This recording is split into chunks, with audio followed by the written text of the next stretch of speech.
Ya son las 12 horas con 13 minutos, 12 con 13 minutos. Continuamos con más información en la segunda entrega de Punto Noticias a través de Pichincha Universal.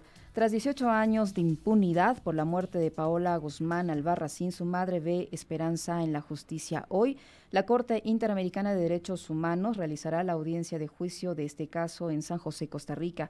Paola fue víctima de acoso y de abuso sexual por parte de Bolívar Espín, entonces vicerrector del Colegio Público Miguel Martínez Serrano de Guayaquil. Espín, que tenía 64 años en ese entonces, le había ofrecido modificar sus calificaciones a cambio de relaciones sexuales. Producto de ese abuso, ella quedó embarazada. Espín la obligó a realizarse un aborto, aseguró Catalina Martínez, directora regional para América Latina y el Caribe de la ONG Centro de Derechos Reproductivos, en la audiencia de fondo en la que el caso fue presentado por la Comisión Interamericana de Derechos Humanos, CIDH, ante la Corte Interamericana de Derechos Humanos en el 2015. El 12 de diciembre de 2002, la adolescente ingirió fósforo blanco antes de subir al bus que la llevaba a clases. En el colegio, luego de contar a sus amigas lo que había hecho, acudió a la enfermería en estado de emergencia. Su suicidio fue un acto de denuncia, explicó en esa audiencia de 2015 la médica Jimena Cortés, quien realizó el peritaje psiquiátrico y psicológico de Paola. En 2019, 4 años después de esa audiencia a la que el Estado ecuatoriano no asistió, la Corte admitió el caso, el primero de violencia sexual en el ámbito educativo que llega a este organismo internacional. Y precisamente para hablar de este tema está en la vía telefónica, a través de la vía telefónica, Patricia Reyes. Ella es responsable de investigación y conocimiento de CEPAM Guayaquil. Patricia, buenas tardes, gracias por atender la llamada de Pichincha Universal. Sin duda es un caso sin precedentes que llega a la Corte Interamericana de Derechos Humanos, en la que está acusado el Estado ecuatoriano de no haber tomado las medidas necesarias para hacer justicia en este caso. ¿Cómo miran ustedes el desarrollo de este proceso que por fin llega hasta esta instancia internacional? Bueno, como ustedes saben, para nosotros, así como una serie de emociones también encontradas y también de una serie de responsabilidades, tanto frente a Pepita y la hermana de Paola, como también con las otras mujeres, niñas y adolescentes que viven situaciones de violencia sexual. O sea, es un caso realmente como país, y quienes venimos luchando por los derechos de las víctimas, muy representativo también para lo que puede significar, ¿no? Creemos también que por justicia, Pepita va a descansar ahora sí y a poder elaborar inclusive el duelo que todo esto ha significado, la pérdida de su hija, pero para nosotros también el poder tener una sanción que esperamos sea favorable y de llamado de atención al país, para que esto realmente no vuelva a suceder y que las leyes y los protocolos que existen realmente en la actualidad se efectivicen y sean protectores realmente, porque lamentablemente sabemos que los casos de delito sexual en el sector educativo aún continúan, casos en impunidad todavía aún continúan, y eso hace que también nos movamos con mayor compromiso para lograr que de una vez por todas el Estado comience a tomar una situación diferente frente a estos hechos. Esto significa una lucha de 18 años, una lucha legal y una lucha también llena de dolor y de angustia por parte de la familia de Paola Guzmán Albarracín, y sin duda va a sembrar un precedente en estos temas en el país. ¿Por qué se esperó tanto? ¿Por qué este proceso tomó tantos años, 18 años, para llegar a esta instancia internacional? ¿Cuáles fueron las trabas que tuvieron en la justicia local, en la justicia ecuatoriana, que les obligó a llevar el caso a esta instancia internacional? Claro, esto, digamos que las impunidades vinieron aún desde antes de que Paola se suicida, ¿no? O sea, ella vivió de violencia sexual por parte del vicerrector. Tampoco desde este espacio educativo se hacía nada, a pesar de que algunos, inclusive docentes, sabían de esta situación y de lo que ocurría. Y claro, lastimosamente en el 2002 se concluye este hecho, digamos, de delito directo a Paola, porque ella se suicida. Ya en vista de que ella sentía que no podía acudir absolutamente a nadie y tampoco había informado de lo que estaba pasando. La mamá de Paola, o sea, Petita, decide iniciar un proceso legal en diciembre del 2002, pero lamentablemente los procesos ahí fueron lentos, pocas respuestas. En el 2005 se dicta una orden de prisión contra el vicerrector, pero esta nunca se ejecuta. En el año del 2006 es que nosotros como CEPAN y el Centro de Derechos Sexuales y Reproductivos conocemos del caso, y viendo las irregularidades que habían existido en la investigación, que no se utilizaron los implementos y los mecanismos necesarios, que se decían que era una situación de enamoramiento y no un delito, es que veíamos que habían muchas irregularidades, y esto nos motiva a presentar a la Comisión Primero Interamericana de Derechos Humanos. La Comisión en el 2007 nos admite el trámite de esta petición, considerando también que existían estas irregularidades. Durante ese proceso, por ejemplo, en el 2008 prescribe el proceso penal aquí en el país. Uh-huh. Y en el 2013 prescribe el proceso, por ejemplo, civil por daño moral. En ese intermedio, como quien dice, se inicia desde la comisión un proceso de solución amistosa con el Estado. ¿Ya? La comisión en el 2015 llama a audiencia de fondo de parte del Estado, que no se presenta el Estado, y esto es lo que motiva para que en el 2018 nosotros lo llevemos a la Corte Interamericana. Hacemos esa petición debido a que no había respuesta de parte del Estado, ¿no? Uh-huh. Y entonces, en este 2020 es que estamos frente a esta audiencia. Como usted ve, lamentablemente todo es un proceso, pero el proceso de los 18 años inicia aquí en el país frente a una no respuesta, ¿no? El sector educativo inclusive tenía muchas implicaciones de cómo trataron la situación, porque Paola ingiere el fósforo blanco y estaba en la unidad educativa. Y dentro de esta unidad educativa no llaman inmediatamente, no la llevan a un espacio de salud, de emergencia, sino que esperan que llegue la mamá de Petita, que en ese momento inclusive se encontraba como fuera de la ciudad. Uh-huh. O sea, todo este proceso es lo que también se analizó para que ahorita esté en la Corte, desde donde no dieron acciones efectivas también de protección para Paola, ¿no?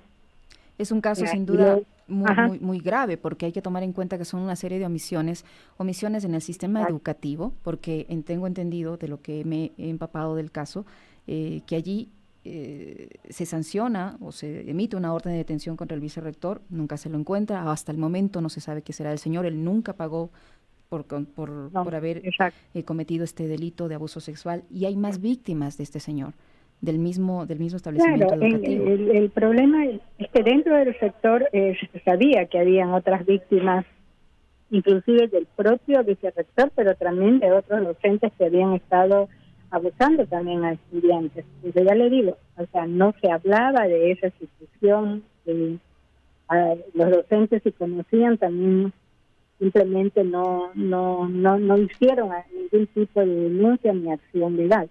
Claro, para ese entonces la situación era mucho más compleja, porque generalmente el primer paso para el año 2002, cuando se cometían estos delitos, era la parte administrativa. Uh-huh. Todo se quedaba en esa parte administrativa, y a veces lo que hacían era cambiar a los docentes o que dejen de dar clase y lo ponían a hacer cuestiones administrativas. Entonces, ahora nosotros existen los protocolos, pero dentro del sector educativo, pero la idea es de que sean efectivos realmente, ¿no? Claro. Porque todavía, lamentablemente, se sigue a veces guardando silencio. De hecho, que hay ahora más docentes dispuestos a conocer y a iniciar un proceso legal, porque ahora sí, o sea, ya la parte administrativa existe, pero inmediatamente esto pasa ya a lo penal, o sea, a la fiscalía. Antes no había ese tipo de procedimientos, lamentablemente, ¿no? Uh-huh. Y en este caso a Paola también se la trató como de responsabilizar por el tema de la violación.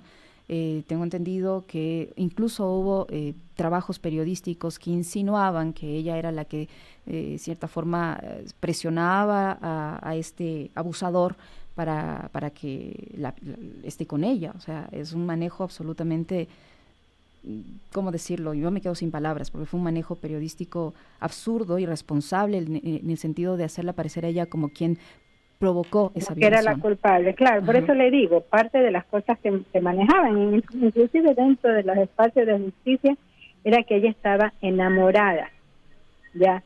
De una persona de Ella era la que 64 buscaba, años, la por que Dios. provocaba, etcétera, etcétera, ¿no? Y más allá de que haya ocurrido eso, sabemos que hay un docente que cumple un rol de jerarquía, que su obligación está ahí, es para educar, ¿ya? De un código de ética que respetar. La situación exactamente, de diferencia de edad y todo, o sea, había una serie de elementos, pero en realidad no es que ella buscaba. Inclusive, durante el proceso se hicieron entrevistas a algunas estudiantes. Se hizo una encuesta a 83 estudiantes, de las cuales 68 respondieron que ellas consideraban que el vicerrector acosaba sexualmente. O sea, no es que culparon a Paola, hablaron de acoso sexual hacia ella. Y 43 de estas entrevistadas sabían que el vicerrector es quien la buscaba, la seducía, o sea, la hostigaba. Entonces habían pruebas también de que esto estaba ocurriendo. Sí, lamentablemente era ella la que, a ojos de los medios, querían interpretar esto desde otra situación, ¿no? Estamos conversando con Patricia Reyes, responsable de investigación y conocimiento de CEPAM Guayaquil. Patricia, ¿cuál ha sido la respuesta ahora del Estado ecuatoriano en este proceso que comenzó o cuya audiencia se realiza hoy en la Corte Interamericana de Derechos Humanos? ¿Cuál ha sido la respuesta? Tengo entendido que la representante de la Procuraduría se ha disculpado con la familia de Paola, de esta víctima de abuso sexual y de asesinato, porque ella tomó la decisión de suicidarse precisamente por la presión, por el abuso como tal, por el aborto obligado y por la situación psicológica sin duda catastrófica por la que estaba atravesando. Claro, exactamente, o sea, eso fue ella se suicida, es casi en vista de las situaciones y de que nadie la apoyaba y la protegía, ¿no? Ahora, el Estado, a partir de la Procuraduría, ahorita iniciaron con una declaración aceptando de alguna manera las negligencias que han tenido, al menos en algunos puntos. Ahorita todavía estamos en la audiencia y estamos en la parte de la presentación de los peritos. El Estado también ha presentado unos peritos y ellos sí han confirmado también lo que significa para el cuerpo ingerir un joroba blanco, y estamos ahorita en ese proceso, ¿no? En que todos los peritos van a ir hablando de las partes como para que la Corte tome su definición, ¿no? Entonces, nosotros lo que esperamos es que realmente se asuma desde el Estado una mayor efectividad, digamos, para que las normas, las leyes, los protocolos que existen realmente funcionen, ¿ya? Y realmente se sancione a quienes se deberían sancionar y no se siga todavía calificando y cuestionando o culpabilizando a las adolescentes. Estamos solicitando también que se mejoren los procesos investigativos, porque pueden haber ya algunos cambios, pero todavía sentimos que las investigaciones frente a estos delitos son todavía insuficientes. Tienen que ser como mucho más técnicas para que realmente se obtenga la justicia que se está buscando. Estamos también solicitando algún tipo de, o sea, que inclusive dentro de estos sistemas, tanto de justicia como educativo, no se den situaciones de discriminación, ¿no? Establecer estándares también sobre prevalece. Patricia, establecer estándares sobre el consentimiento, porque no se puede justificar, suponiendo hipotéticamente que no fue este el caso, que ella lo haya consentido. Ella era una niña y este es un señor, o era un señor, no sabemos si todavía estará vivo. Es lo que yo le decía, que la justificación iban por ahí. Y yo por eso decía, más allá de que haya un adolescente, no sé, que dice ella que puede gustar de alguien, que eso no fue el caso, ya, definitivamente hay dos cosas hay una relación donde yo ocupo un lugar y estoy ahí para enseñar, no estoy para otra cosa. Entonces ese es un nivel también ya de mi posición de docente, me da un lugar de jerarquía. Y pero por otro lado, y también un rol que debo de cumplir y no debo de salirme de ese rol. Y por otro lado, estas diferencias de edad entre una adolescente, una niña de 16 años frente a una persona adulta, que sabe lo que quiere, lo que busca y genera intención para conseguir ya esto. Por eso que nosotros siempre decimos que inclusive la edad de la adolescencia es una edad a veces de vulnerabilidad, ¿no? Porque están en todo este proceso de desarrollo y son susceptibles a manipulaciones, a presiones, a intimidaciones, de miedos y todo lo demás, en las que están expuestas las chicas, porque ahí se juega mucho en el sector educativo, también con las notas, o con esta de que te voy a ayudar y cosas así por el estilo, ¿no? Entonces, o si no haces esto, sales del colegio. Peor, él era el vicerrector. Claro. Entonces tenía como una autoridad mayor, inclusive de ella, de permanecer o no de ella dentro del sector educativo. Entonces, creo que esas son las cosas que por eso que nosotros decimos que son sectores que deben comenzar a, hoy en día, el Estado a asumir que no se debe actuar con discriminación en ese sentido, ni con este tipo de presión, ¿no? Uh-huh. Y si se dan casos, realmente deberían tomar acciones contra quienes han cometido esto, e inclusive si se conoce de que los compañeros conocen, también actuar contra ellos por complicidad frente a estos delitos. Esa es otra cosa, que a veces se arma ahí como un cuerpo de protección y está el que comete el delito y están quienes son cómplices de este delito. Así es. Vamos a esperar la resolución. Esto es un proceso todavía largo. Se espera que la Corte Interamericana de Derechos Humanos, después de estas audiencias, dicte la sentencia en aproximadamente un año. Sin embargo, sí es un caso sin precedentes en la historia del país, un caso de abuso sexual que llega a la Corte Interamericana de Derechos Humanos, claro, donde se realiza hoy esta audiencia. Patricia, ¿qué mensaje nos deja usted con este caso, un caso sin duda de lucha inquebrantable por parte de la familia y de los organismos de defensa de la mujer y de los derechos humanos que ha llegado hasta esta instancia? ¿Qué mensaje podemos dejar a las mujeres, a las adolescentes, a las madres de familia en este tema? Yo una de las primeras cosas que siempre digo es creer. Creamos en nuestros niños, niñas y adolescentes cuando nos están diciendo de que están viviendo esta situación. Creo que ese es un primer paso. No juzgarlas, sino apoyar para que ellas puedan inclusive hablar con mayor libertad de lo que está pasando. En segundo lugar, dentro de eso mismo de escucharlas, es no culpabilizarlas. O sea, vivimos en una sociedad que yo siempre digo que lamentablemente estos hechos se dan porque muchas de las personas que no cometen directamente estos delitos, pero que a veces dolorosamente piensan igual que quienes lo están cometiendo, o sea, justifican a veces estos hechos, y yo creo que debemos comenzar a cambiar ese tipo de pensamiento. En segundo lugar, lo importante es que las mujeres, niñas y adolescentes sepan que no están solas, ¿ya? Hay grupos de mujeres, de defensores de derechos humanos que estamos dispuestos y dispuestas a apoyar el tipo de generar acciones de protección, de denuncias, si es el caso, para que definitivamente cesen este tipo de situaciones, y si se han dado, definitivamente se juzgue a quien se debe de juzgar. Sé que no es un camino fácil, usted mismo lo dijo, son 18 años, por ejemplo, en este caso, uh-huh, pero nosotros queremos no llegar a los 18 años y queremos hacer acciones inmediatas dentro de este país, ¿no? Así es, y sobre todo de creo prevención. Que hay que tener, sí, es de mucha voluntad, pero creo que hay también todo un movimiento que cree en lo que estamos haciendo. Aspiramos a un mundo mejor para nuestros niños, niñas, adolescentes, para las mujeres en general, y creemos que también hay que comenzar a hacer acciones más efectivas en la prevención, ¿ya?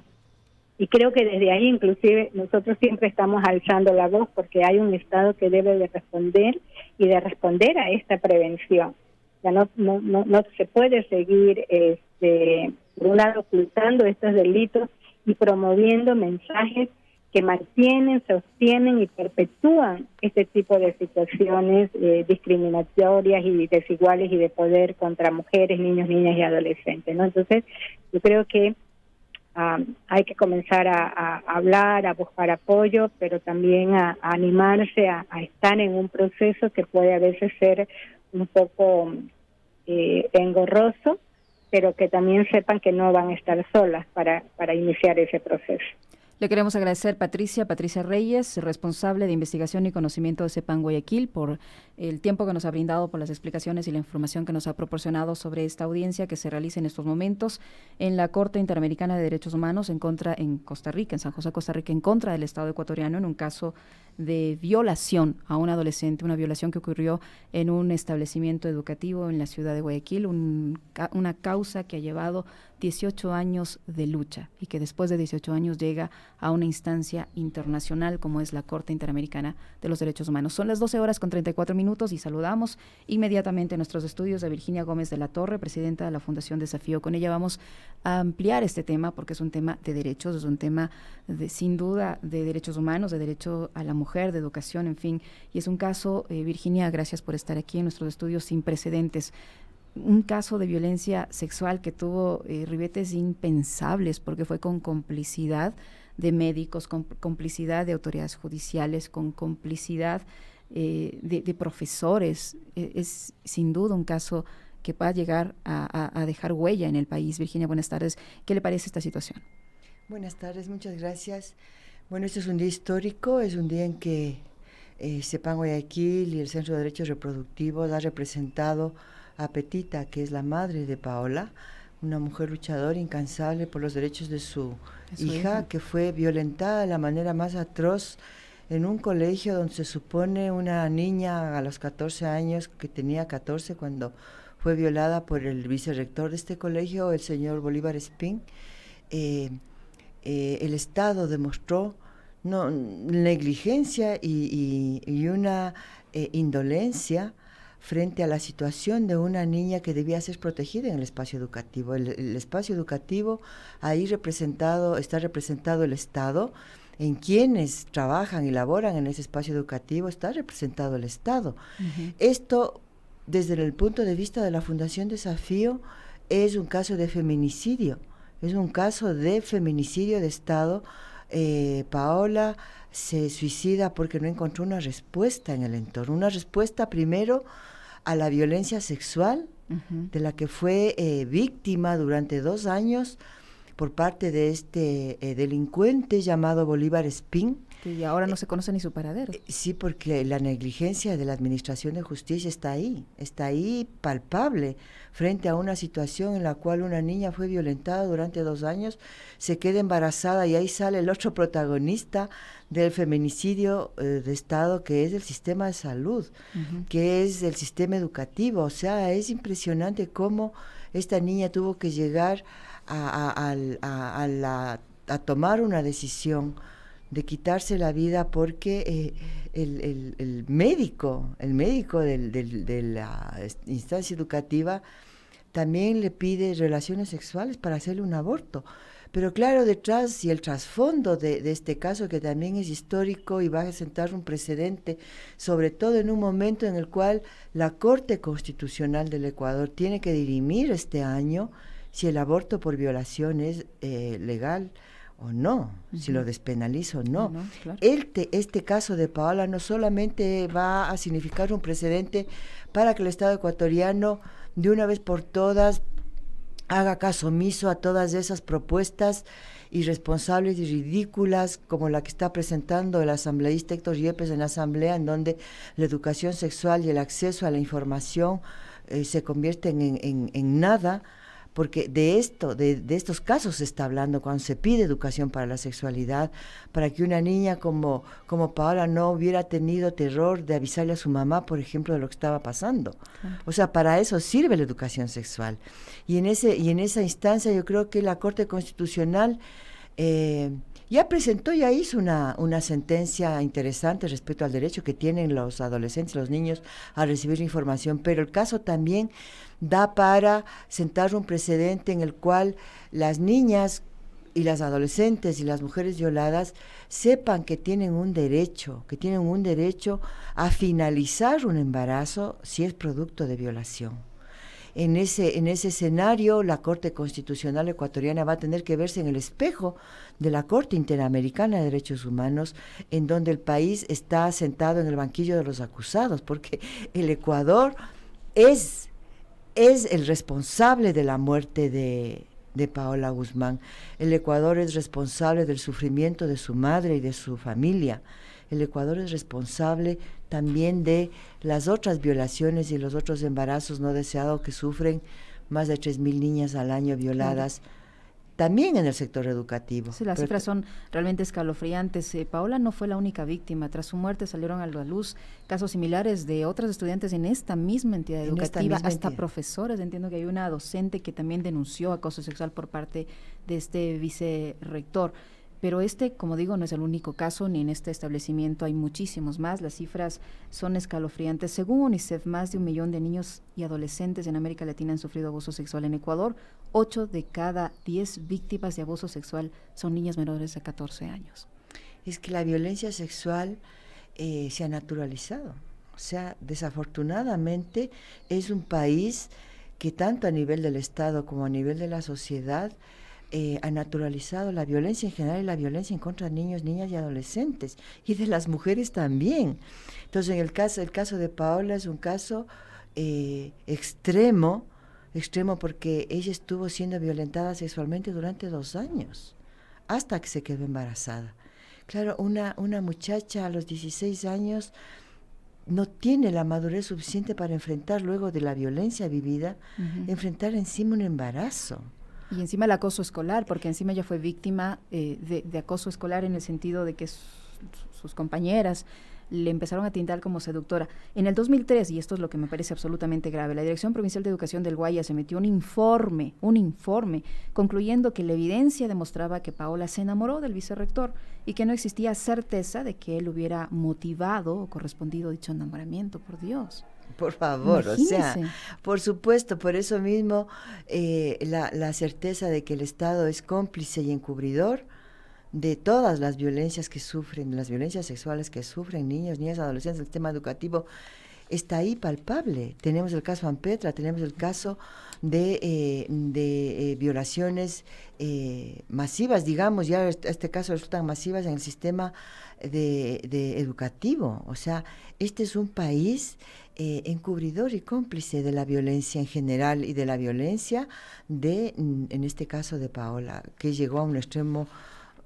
que no tenía vuelta atrás, que es la muerte. O sea, la muerte de Paola es una responsabilidad del Estado ecuatoriano. El Ecuador tiene que responder por esa muerte. Es increíble que el Estado ecuatoriano haya dilatado por 17 años, por 18 años, la reparación a la madre y a la familia de Paola. Paola hubiera tenido 33 años ahora. Hubiera sido una profesional con sueños, con metas, como cualquier persona. Metas cumplidas, a lo mejor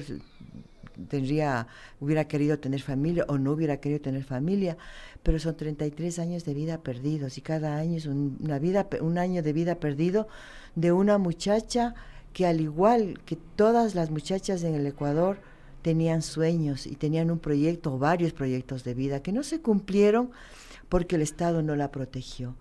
Este caso no es el único que tiene que responder el Estado ecuatoriano. El Estado ecuatoriano también tiene otro caso que se ha presentado en la Corte, en la Comisión de Derechos Humanos en Ginebra, es el caso de Norma. Norma tampoco fue protegida por el Estado. Norma fue violada por su padre, se embarazó de su padre. También accedió al sistema de administración de justicia, al sistema de salud, también pidió una interrupción de embarazo en el sistema de salud. El Estado no le respondió.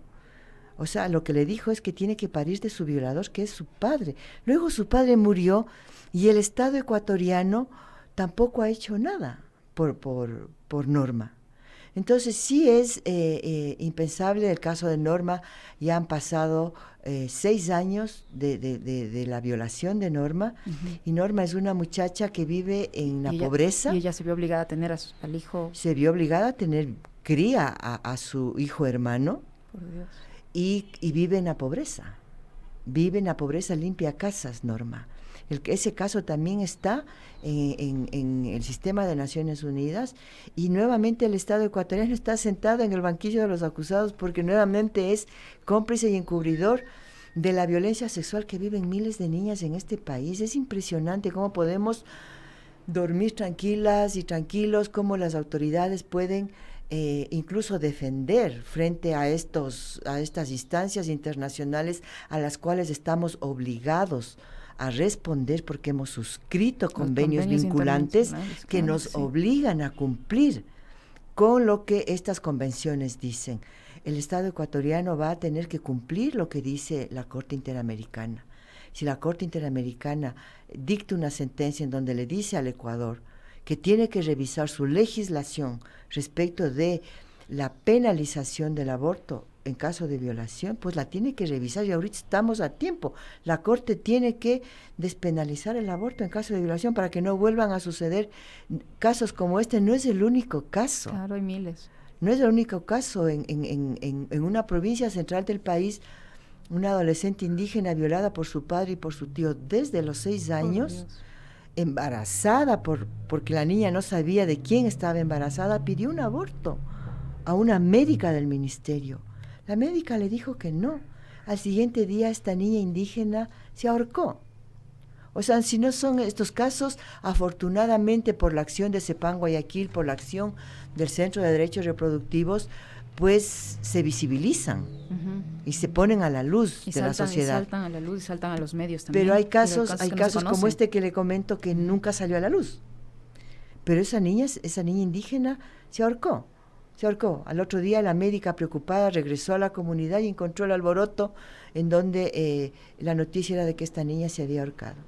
O sea, cuando una mujer no quiere un embarazo y vive presa de una violación, con todo lo que implica vivir la violación y la afectación que la violación sufre y tiene la vida y el cuerpo de esa mujer, pues las niñas y las adolescentes encuentran estas soluciones que son fatales porque mueren las dos vidas. Claro. O sea, en realidad, eso de que salvemos las dos vidas es un cliché femicida. Es un cliché feminicida. Cuando dicen salvemos las dos vidas, estas son las dos vidas que no se salvaron. Entonces no estamos planteando que el aborto es la solución para la violación, como perversamente se dice, pero muchísimas mujeres, niñas y adolescentes no quieren parir del violador, y es necesario para su sanación finalizar con ese embarazo, para luego sanar su espíritu, sanar su mente, sanar su cuerpo físico, mental y social. Necesitan finalizar con ese embarazo. Y eso es lo que el Ecuador le pide a la Corte Constitucional, que de una vez por todas lo que no hizo la Asamblea al negar por 5 votos despenalizar el aborto, lo que no hizo el presidente al no aprobar la despenalización del aborto, porque el presidente, siendo colegislador, podía despenalizar el aborto, le echó la pelota a la Corte Constitucional. Bueno, de la Corte tiene que verse y tiene que analizar muy bien la sentencia de la Corte Interamericana de Derechos Humanos. La Corte le va a decir al país que fue cómplice y encubridor de la muerte de Paola.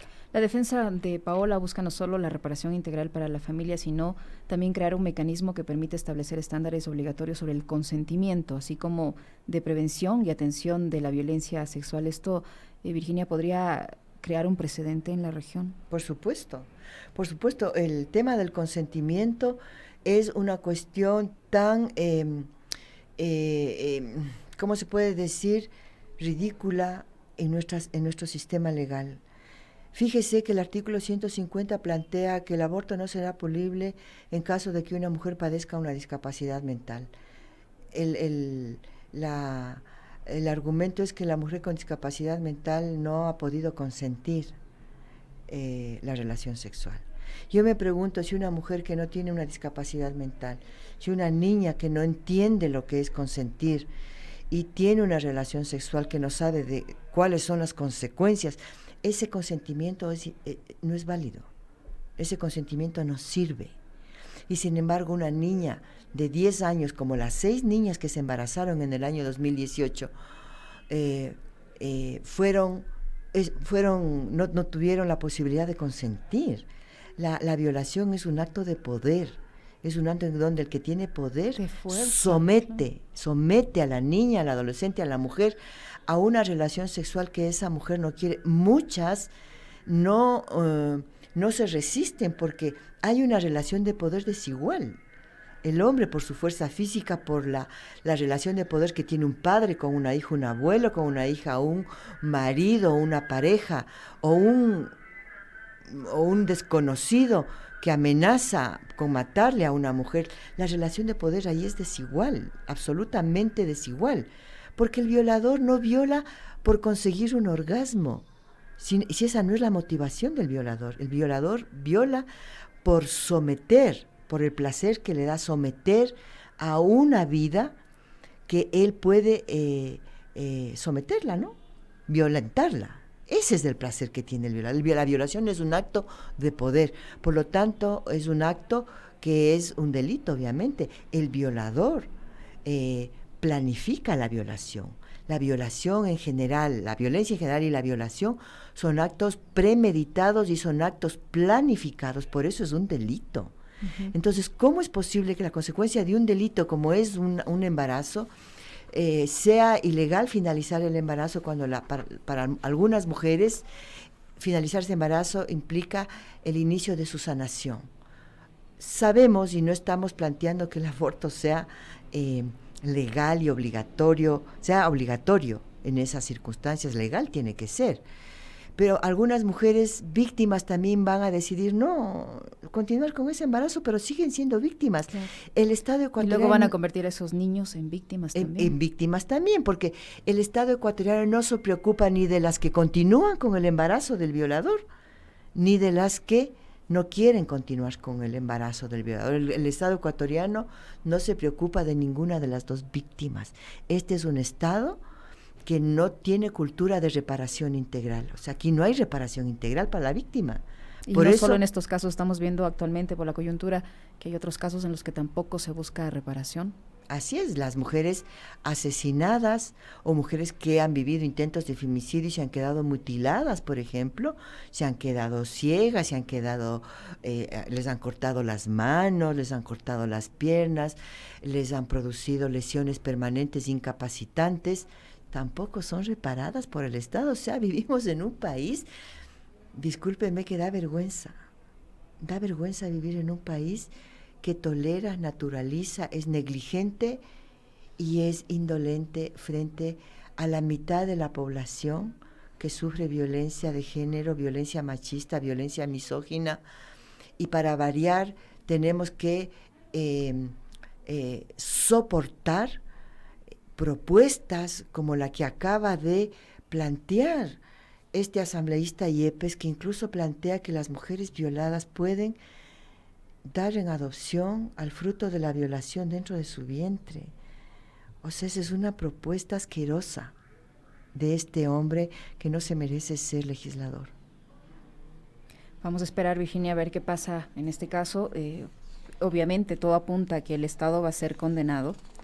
Por supuesto que sí. Hay que esperar alrededor de un año para conocer esta sentencia, pero bueno, es un caso sin duda que a cualquier persona le deja sin palabras, porque es un tema en los que no vemos avances, en que lejos de solucionarse se complica, y más aún con reducciones en presupuestos para la lucha contra la violencia. No hay nada para embarazo adolescente, no hay nada para salud mental, no hay nada.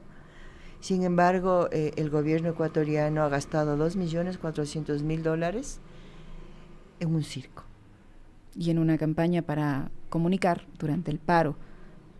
Bueno, que cada uno tiene la idea de lo que son prioridades y que no. Son las incoherencias de un Estado que es cómplice y encubridor. Le agradecemos, Virginia. Lamentable este tema. Hay que recordar a nuestros amigos oyentes, a quienes se integran a esta hora a nuestra señal. Estuvimos conversando con Virginia Gómez de la Torre, presidenta de la Fundación Desafío, sobre esta audiencia que se realiza hoy en la Corte Interamericana de los Derechos Humanos en San José de Costa Rica por este caso de violación de Paola, una niña que murió. Se suicidó después de haber sido durante 2 años abusada por el vicerrector del establecimiento educativo donde ella estudiaba, que le embarazó por no recibir atención médica oportuna cuando decidió tomar el fósforo blanco, por haber sido acosada por las autoridades educativas de esta institución, por las autoridades educativas de la época y por haber sido acosada incluso por sus propias compañeras de colegio. Un caso sin precedentes, el primer caso de violación, de abuso sexual a una adolescente cometido en un establecimiento educativo público en la ciudad de Guayaquil, que llega a instancias internacionales como la Corte Interamericana de los Derechos Humanos. Gracias, Virginia. Son las 12:53, una brevísima pausa y volvemos con más.